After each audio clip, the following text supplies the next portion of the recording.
ऋषभदेव को बनाया जाए नया जिला। ऋषभदेव का सौंदर्य देखते ही बनता है। ऋषभदेव की पहचान विश्व स्तर पर है। सभी प्रकार की जो सुविधाएं एक जिले के लिए चाहिए वो ऋषभदेव में मौजूद है। ऋषभदेव को जिला अवश्य बनाए। भौगोलिक परिस्थिति केवल वही समझते हैं जो यहाँ के निवासी हैं। एयर कंडीशनर में बैठकर डिसीजन लेने से बेहतर है कि यहाँ की परिस्थिति के लोगों के फीडबैक लिए जाए कि हो गई है पीर पर्वत सी पिघलनी चाहिए, इस हिमालय से कोई गंगा निकलनी चाहिए। कि लहरों से डरकर नौका पार नहीं होती, लहरों से डरकर नौका पार नहीं होती और कोशिश करने वालों की कभी हार नहीं होती। मित्रों, कभी हार नहीं होती। हम कोशिश कर रहे हैं, आप इस कोशिश को आगे बढ़ाइए। मित्रों नमस्कार, मैं प्रियंक व्यास ऋषभदेव क्षेत्र से आज एक बेहद ही ज्वलंत मुद्दा जो इस समय चल रहा है, पूरे क्षेत्र भर के लोगों में से बहुत से लोगों ने हमसे कहा कि सर इस पर कोई मुद्दा लेकर आइए, इस पर कुछ अपने विचार रखिए, इस पर एक वीडियो बनाइए। तो आज आपके समक्ष इस बेहद ज्वलंत मुद्दे को जो कि हमारे ऋषभदेव क्षेत्र से जुड़ा हुआ है आपके समक्ष रख रहे हैं। ध्यानपूर्वक देखिएगा और ज्यादा से ज्यादा लोगों को सतर्क कीजिएगा, सावधान कीजिएगा, उन्हें जागरूक कीजिएगा, क्योंकि ये क्षेत्र से ही जुड़ा हुआ मामला है। चलते हैं मामले की तरफ। क्या है मामला?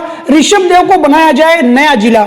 ये मांग मित्रों सिर्फ हमारी नहीं है, बल्कि ये मांग है समस्त ऋषभदेव के क्षेत्रवासी ऐसी मांग कर रहे हैं कि ऋषभदेव को बनाया जाना चाहिए नया जिला। आप देख पा रहे हैं ऋषभदेव का सौंदर्य देखते ही बनता है।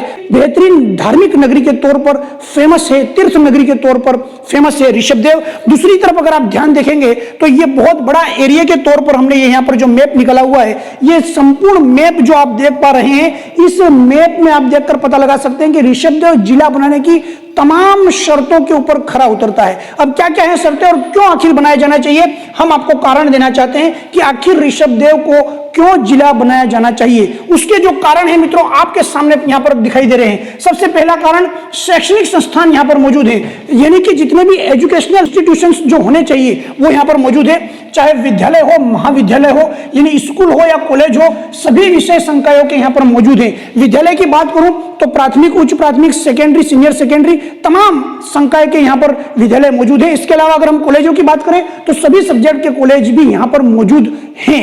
आगे हम बढ़े तो यहाँ पर देखेंगे समस्त प्रकार की चिकित्सकीय सुविधाएं, जो भी चिकित्सा से रिलेटेड सुविधाएं चाहिए होती है एक जिले को, वो सारी यहाँ पर मौजूद है। उसके अलावा जो पर्याप्त जनसंख्या आबादी वाला क्षेत्र है, जितनी जनसंख्या एक जिला बनाने के लिए जरूरत पड़ती है वो सारी जनसंख्या यहाँ पर उपस्थित है। आगे बढ़े तो हम देखेंगे सब्जी मंडी। बिल्कुल हर जिले की अपनी एक अलग से सब्जी मंडी का प्रावधान है। तो बेहतरीन सब्जी मंडी आपको ऋषभदेव के अंदर एक अलग ही क्षेत्र के अंदर मौजूद है और उसका और विस्तार ऋषभदेव के अंदर किया जा सकता है जब जिला बनाया जाए। तो अभी पर्याप्त मात्रा में सब्जी मंडी का स्थल यहाँ मौजूद है। आगे हम चले, विभिन्न सरकारी भवन एवं कार्यालय एवं सरकारी भूमि की उपलब्धता। सबसे महत्वपूर्ण बात मित्रों होती है कि जिले के लिए वहां पर कार्यालय की उपलब्धता। अगर आप ध्यान से देखेंगे तो ऋषभदेव एक ऐसा क्षेत्र है जहां पर तमाम प्रकार के सरकारी कार्यालय अलग बिल्डिंगों में संचालित है। अगर आप ध्यान से देखें तो पूर्व में जब ग्राम पंचायत चल रही थी तो पूरा उसका परिसर अलग था, अभी नगर पालिका चल रही है, उसका कंप्लीट नया परिसर बना हुआ है, बेहतरीन तरीके से उसका पूरा स्पेस और सारी चीजें वहां पर अवेलेबल है। उसके अलावा तहसील वाला जो एरिया है वहां पर कई बीघा जमीन पड़ी हुई है सरकारी की। इसके अलावा बहुत सारे वहां पर विभिन्न प्रकार के एसडीएम सर से लेकर के बीडीओ सर के अलग अलग सारी जो कार्यालय है वो मौजूद है। और इसके अलावा जिला बनाने पर जो भी मौजूद होगा, क्योंकि जिला आने पर कलेक्टर की आवश्यकता पड़ेगी, तो कलेक्टर के लिए जो कार्यालय चाहिए, एसपी के लिए जो कार्यालय चाहिए, तमाम प्रकार की सुविधाएं वो तहसील वाला जो एरिया है वहां पर बहुत सारी कई बीघा जमीन सरकारी तौर पर मौजूद है। इसके अलावा अगर हम बात करें तो पहले जहां पर एसडीएम सर बैठते थे वहां की जो पूरी बिल्डिंग है, अभी वहां पर चिकित्सा अधिकारी बिठाए जा रहे हैं, वो भी बहुत लंबा चौड़ा एरिया सरकारी तौर पर मौजूद है। तो आप ये समझ लीजिए अलग अलग बिल्डिंग, अलग अलग कार्यालय हर जगह मौजूद है। और इसके अलावा भी बहुत सारी सरकारी जमीन बीघा के तौर पर, विभिन्न बीघाओं के तौर पर मौजूद है। आगे हम चलें तो विश्व स्तरीय पहचान है ऋषभदेव की, क्योंकि आप देख सकते हैं ऋषभदेव का जो सवाल है वो जीके के अंदर विभिन्न राजस्थान की स्टेट एग्जामिनेशंस के अंदर भी पूछे जाते रहे हैं। और न केवल स्टेट एग्जामिनेशंस में, बल्कि जितने भी सेंट्रल एग्जामिनेशंस हैं, केंद्रीय रूप से जो संचालित होती है प्रतियोगी परीक्षाएं, वहां पर भी ऋषभदेव से संबंधित कोई ना कोई सवाल जीके का जरूर आता है, तो विश्व स्तर पर यह पहचान रखता है। दूसरा, यहां से चुने गए जनप्रतिनिधि न केवल राजस्थान का प्रतिनिधित्व कर रहे हैं बल्कि भारत के अंदर जाकर के भी प्रतिनिधित्व कर रहे हैं। इसका सबसे अच्छा उदाहरण आप देख लीजिए कि जनप्रतिनिधि की बात करूं तो यहां से ऋषभदेव से विधायक जो चुने जाते हैं वो राजस्थान विधानसभा के अंदर प्रतिनिधित्व करते हैं। इसके अलावा जिला परिषद के जो सदस्य होते हैं वो जिले के अंदर प्रतिनिधित्व करते हैं। विधानसभा के सदस्य विधानसभा में तो करते ही हैं, लेकिन सबसे महत्वपूर्ण बात, यहां ऋषभदेव के पास जो एक गांव है मसारों की ओबरी, वहां के रहने वाले हमारे उदयपुर के सांसद महोदय श्री अर्जुन लाल जी मीणा साहब भी ऋषभदेव के निवासी हैं। सबसे बड़ी बात है क्योंकि वो ऋषभदेव का एक व्यक्ति यहां से निकलकर सांसद बनकर देश की जो संसद है वहां पर किसका प्रतिनिधित्व कर रहा है? ऋषभदेव का प्रतिनिधित्व कर रहा है। तो मित्रों, यहां पर अगर आप देखेंगे तो हम हमारे जो चुने गए जनप्रतिनिधि है पूरे देश भर के अंदर अपनी पहचान बता रहे हैं। इससे पता लगता है कि ऋषभदेव की राजनीतिक स्थिति भी काफी सुदृढ़ है, धार्मिक स्थिति सुदृढ़ है, राजनीतिक स्थिति सुदृढ़ है, इसके अलावा सामाजिक स्थिति भी सुदृढ़ है और एरिया के हिसाब से भी जो स्थिति है वो सुदृढ़ और व्यवस्थित है। अगर हम बात करें बेहतर धार्मिक एवं पर्यटन उपलब्धता, सबसे बड़ी तीर्थ नगरी के तौर पर ऋषभदेव को देखा जाता रहा है और न केवल यहाँ के बल्कि देश विदेश के बाहर से अंतर्राष्ट्रीय स्तर पर भी लोग दूर दराज से हजारों की संख्या में लगातार ऋषभदेव पहुंचते हैं और अपने दिलों में ऋषभदेव की यादों को बसाकर वो अपने अपने क्षेत्र में जाते हैं। तो ऋषभदेव की पहचान विश्व स्तर पर है और आपको मालूम ही है कि बेहतर धार्मिक और पर्यटन उपलब्धता मौजूद है। बेहतर सड़कें यहाँ पर मौजूद हैं, जैसे नगर पालिका का निर्माण हुआ, इसके अलावा भी गली गली मोहल्ले मोहल्ले के अंदर विभिन्न प्रकार की सीमेंटेड टाइल्स सड़कें हैं। इसके अलावा जो मेन सड़क है उसकी चौड़ाई बढ़ा दी गई है, बेहतरीन एकदम जिले की उपलब्धता के अनुसार सभी प्रकार की जो सुविधाएं एक जिले के लिए चाहिए वो ऋषभदेव में मौजूद है। बस डिपो जो है, बेहतरीन बस डिपो ऋषभदेव के पास मौजूद है, जहां पर सीसीटीवी कैमरास भी लगे हुए हैं और बेहतरीन बहुत बड़ा स्पेस है बस डिपो के लिए, जो कि एक जिले को चाहिए होता है।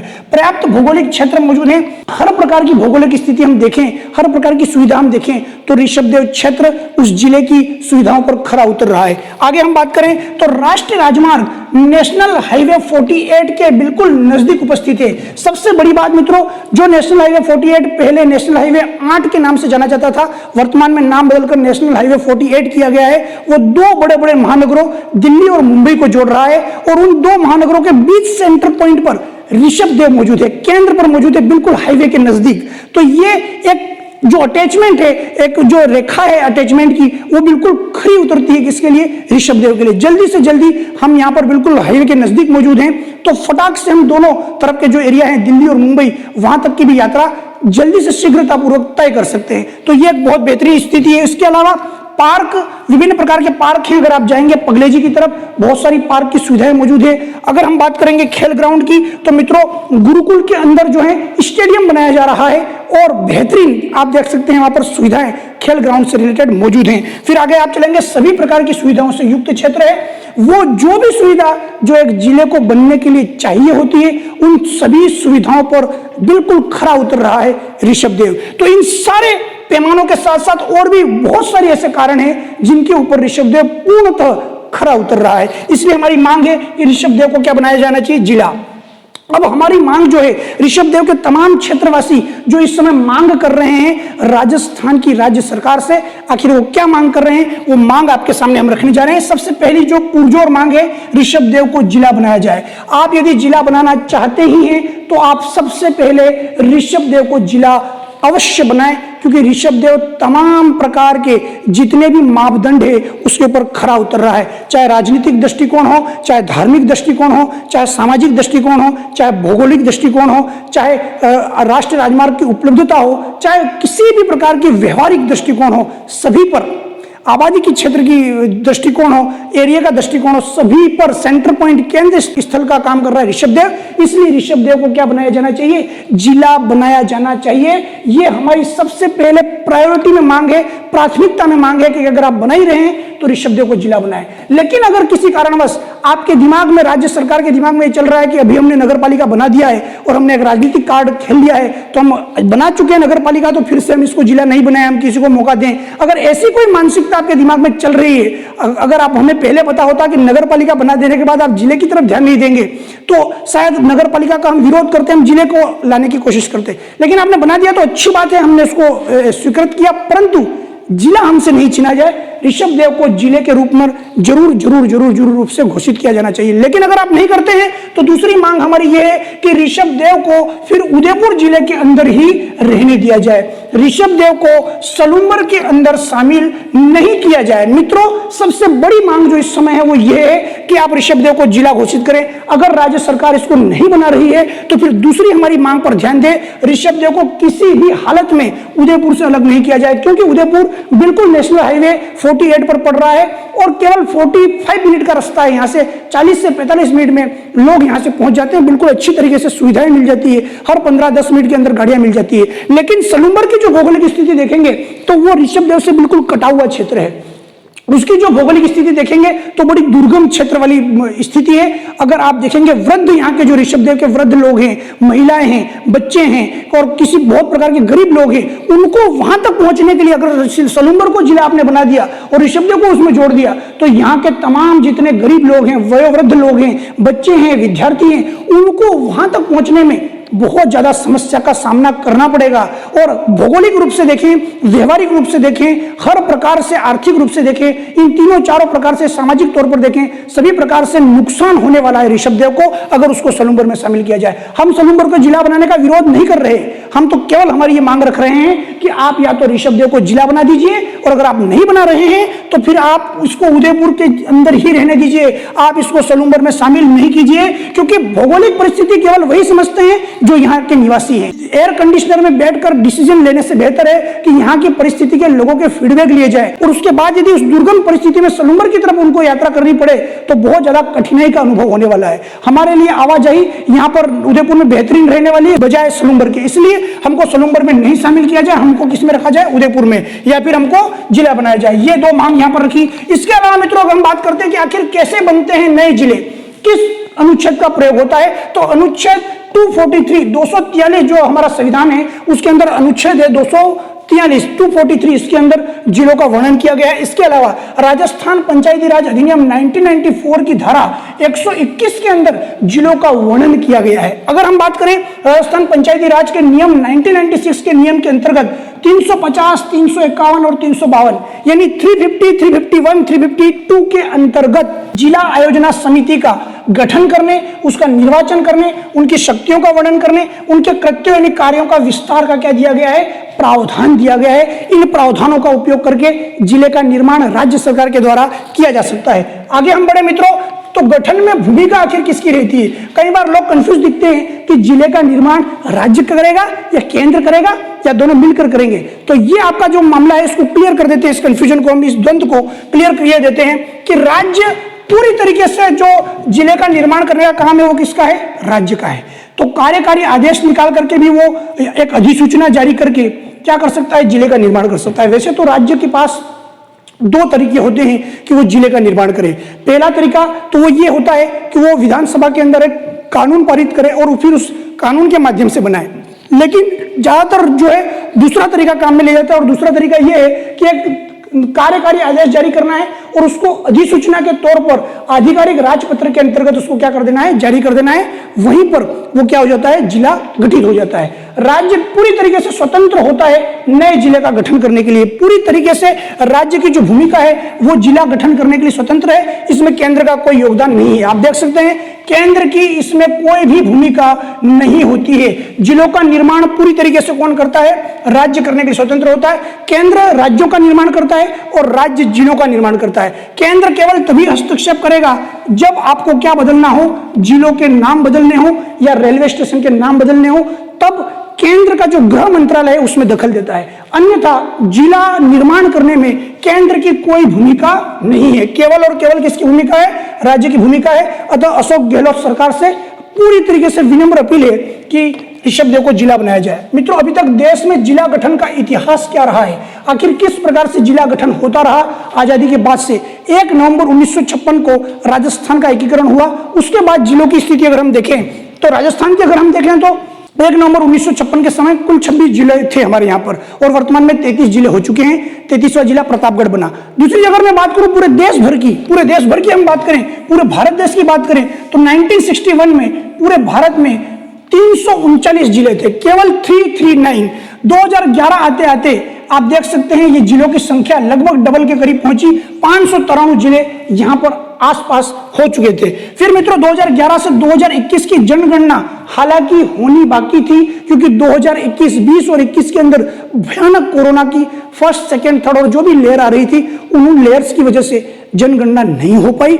22 में भी नहीं हो पाई, तो एक पर्याप्त आंकड़ा नहीं है। लेकिन जो भारत सरकार की आधिकारिक वेबसाइट है, उस वेबसाइट का नाम है नो इंडिया, यह भारत सरकार की आधिकारिक वेबसाइट है। इसके अनुसार एक आंकड़ा दिया गया था कि 2021 में जिलों की संख्या बढ़कर 593 से बढ़कर कितनी हो गई? 718, 718 हो गई, 718। 2022 में इसकी संख्या बढ़कर लगभग कितनी पहुंच गई थी? 757 जिले के आसपास। और वर्तमान में मित्रों गूगल के अनुसार एक आंकड़ा निकाल करके आप देखेंगे तो लगभग ये संख्या जिलों की पूरे देश के अंदर 780 जिलों के आसपास इसकी संख्या पहुंच चुकी है, और यह संख्या में लगातार परिवर्तन होता जा रहा है। तो ये एक आंकड़ा इतिहास रहा। यहां से लेकर अगर यहां की यात्रा देखेंगे तो डबल के आसपास जो क्राइटेरिया है वो जिले बन चुके हैं। आगे हम बढ़े मित्रों, तो विरोध दर्ज कैसे करें? सबसे महत्वपूर्ण कि आप लोग जो अभी इस समय वीडियो के उस छोर पर मुझे देख रहे हैं, हम लोगों को देख रहे हैं और इस वीडियो को देख रहे हैं, तो आप कैसे विरोध दर्ज करें घर बैठे बैठे, या मैं कहूं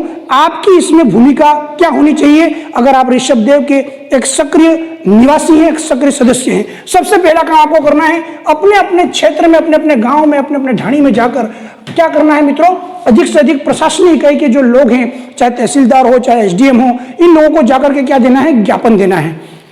इसके अलावा मित्रों सरकार के जनप्रतिनिधि जितने भी हैं, जो आपके क्षेत्र में सरकार के जनप्रतिनिधि हैं, जिनको आपने चुना है, वो जनप्रतिनिधि के रूप में आपका नेतृत्व कर रहे हैं, उनके माध्यम से आपको सरकार तक अपनी क्या पहुंचानी? बात पहुंचानी है। उन तमाम जनप्रतिनिधियों से जाकर आपको संपर्क करना है, उनको ये बात रखनी है कि आपको हमने हमारी आवाज पहुंचाने के लिए चुना है, आप हमारी इस आवाज को कहां तक पहुंचाओ? राज्य सरकार, गहलोत सरकार तक पहुंचाइए। आगे हम बात करें मित्रों, सबसे इंपॉर्टेंट इस समय होता है सोशल मीडिया प्लेटफॉर्म पर अभियान चलाना है बहुत बेहतरीन तरीके से। सोशल मीडिया के अंतर्गत मित्रों फेसबुक है, व्हाट्सएप है, इसके अलावा ट्विटर है, इंस्टाग्राम है, और भी बहुत सारी ऐसी सोशल साइट्स हैं, यूट्यूब्स हैं, बहुत सारी ऐसी सोशल साइट्स हैं जहां पर आप इस अभियान को जोर दें। खास करके ट्विटर के ऊपर अशोक जी गहलोत को आप टैग करके, हम लोगों ने ट्वीट कर रखा है, हम आपको ट्वीट की लिंक भी दे देंगे, आप हमारे ट्विटर पर भी जुड़ सकते हैं, आप हमारे इंस्टाग्राम पर जुड़ सकते हैं। नीचे लिंक के अंदर हमारी फेसबुक की,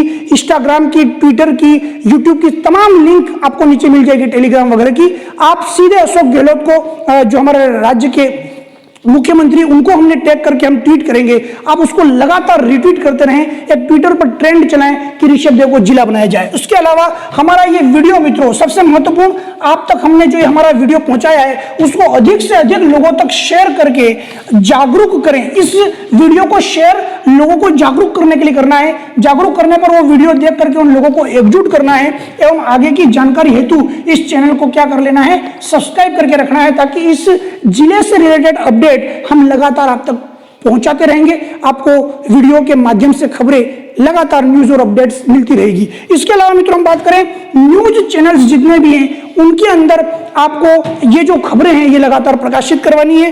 प्रिंट मीडिया यानी कि पत्र पत्रिकाएं जितनी भी है, उनके अंदर आपको अपनी बात अवश्य रूप से मित्रों क्या करनी है?